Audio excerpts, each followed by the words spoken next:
Okay, welcome everybody. So, very exciting week. We're going to be talking about social media and mobile, which is really a very hot topic. And today's guest I have is Nick Cicero.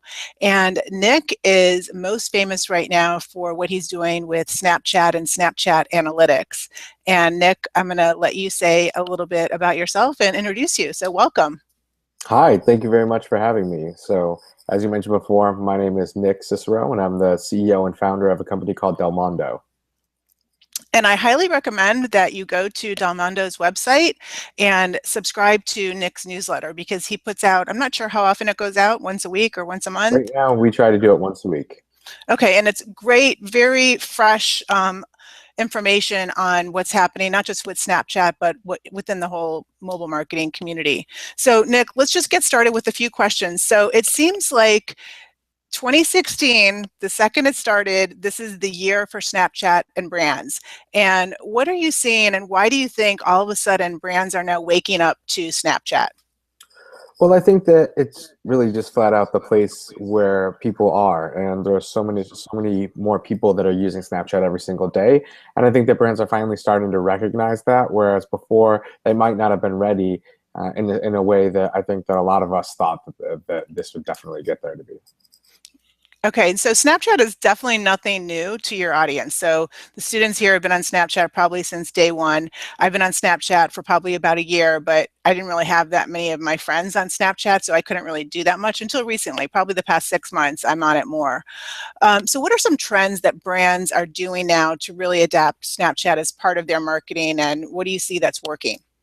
Yeah, so I think that we're seeing a lot of brands go one of two directions. We're seeing them go like the paid media route, which is using Snapchat's ad platform, doing things like branded geo filters, video ads, and then you have brands that are also creating content, opening up their own accounts as well. And so for the brands who are opening up and creating their own accounts, we're seeing a lot of things like behind the scenes access of different parts of that brand's life, whether it's going to an event that they've sponsored and giving people a behind the scenes access, or whether it's going to a different type of experience and sharing that with everybody. And then they're also going and creating channels as well and kind of creating entertainment and content right for that platform as well. So whether that's doing it themselves or hiring really popular creators to do that and working with influencers, they're looking at different options of telling those stories. One of the things that I've been noticing that I has kind of been happening not just recently, but in the past year, is takeover of Snapchat accounts with influencers. Right. So, how do you think that is going to merge into 2016? Is that going to continue to be a good strategy, or is that just one of many now? Yeah, I think that there's a really interesting component of takeovers. I think one, the discoverability on Snapchat has been really difficult. And so takeovers have been one way for different people's audiences to bridge the gap and bring them together. But I think that as you look at Snapchat going forward, even without, or even if they do open up and even when they do find better ways for people to discover outside of their friend circle, I do think that there's a personal element of what the takeover might mean for folks. And so when you think about the way that Snapchat loads content, it doesn't load in the background. You have to actually like push down and hold your finger down to actually open up that story. And so I think that we have this opportunity for more and more takeovers to happen, for people to bring their different points of view into one particular channel, and brands, instead of just like maybe running a long narrative of their story, might actually look to their Snapchat as almost like as a YouTube or a Twitch, and a place to create really unique content, maybe by different types of people over time.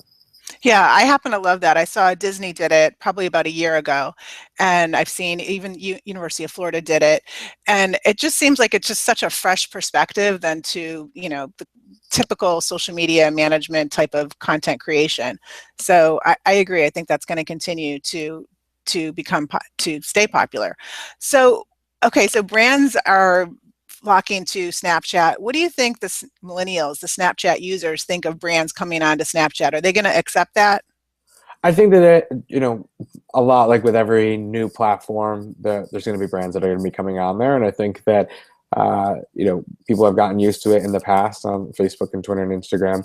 I think that the interesting thing is the brands, who will have success and the folks that actually are able to build a sustained audience and have content that people will want to actually watch.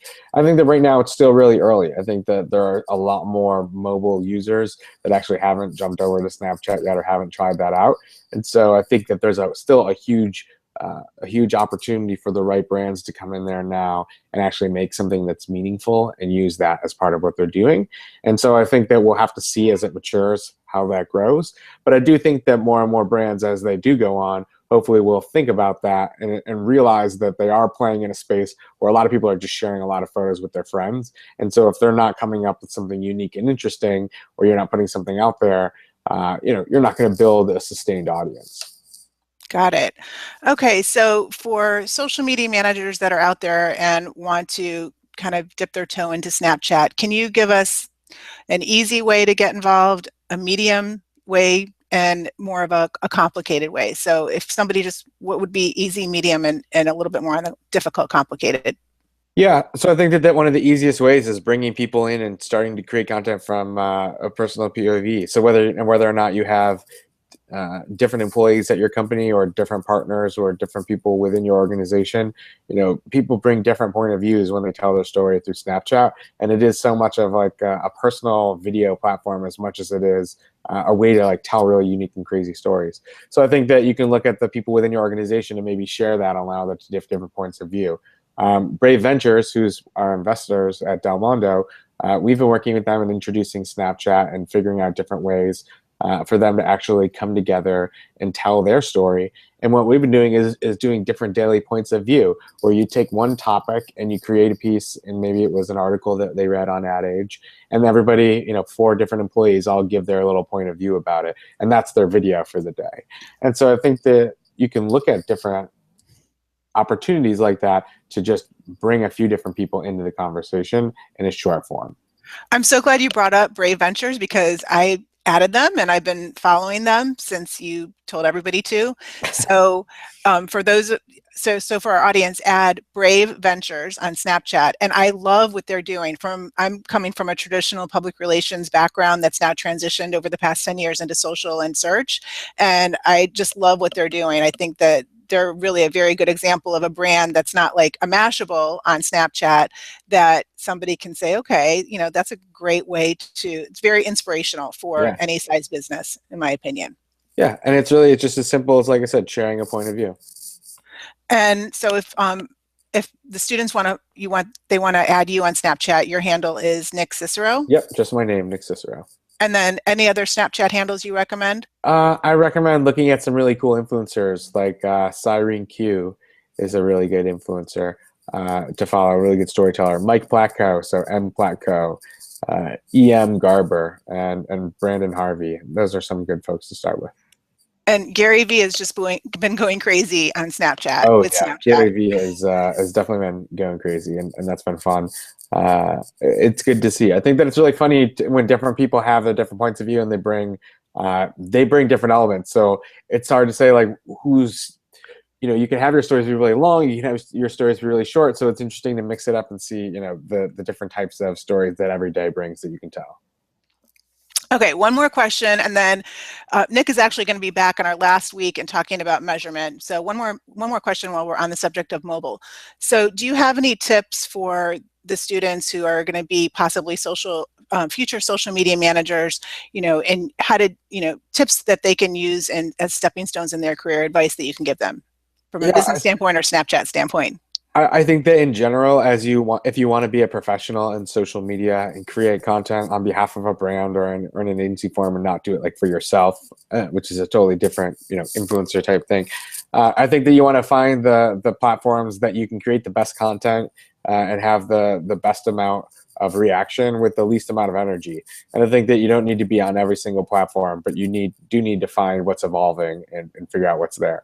So taking a look at what new platforms are out there, experimenting here, experimenting there, but also knowing where to spend the bulk of your time to get the most amount of return from, I think is more obvious than people might think, but they jump around oftentimes and thinking that they need to be on all these different places. So If you're going to be a social media manager in the future, you're going to need to manage and balance that technology piece really well. Great advice. Burnout in social media has to be probably one of the most popular negative things that can happen to you, right? Yep, definitely. And how did you start your company, Del Mondo? So basically, our company started when we had a lot of these creators who were coming to us, or coming to me personally, that I knew really just as a freelance social consultant and doing different projects for different people. They had opportunities and they're saying, hey, all these brands wanted to come reach out and work with me. Do you have any advice? And I've worked in the music industry for a number of years and done different types of projects around this as well. So, kind of taking that experience and knowledge, bringing it in there, we started to go out with a few more influencers. And then really we met the first Snapchat influencers through a friend of mine who actually his roommate in college was one of the first Snapchat influencers, Evan Garber. And then we basically ran from there. We found this whole community of Snapchat influencers, and that's kind of why we found ourselves doing so many of those types of campaigns last year. So now from there, we're taking it and building it into a technology platform and growing. Awesome. So we're going to talk more about that in the last week of class, talking about measurement. But for now, Nick, thank you so much, and we will catch up with you in a couple weeks. Great. Thank you for having me.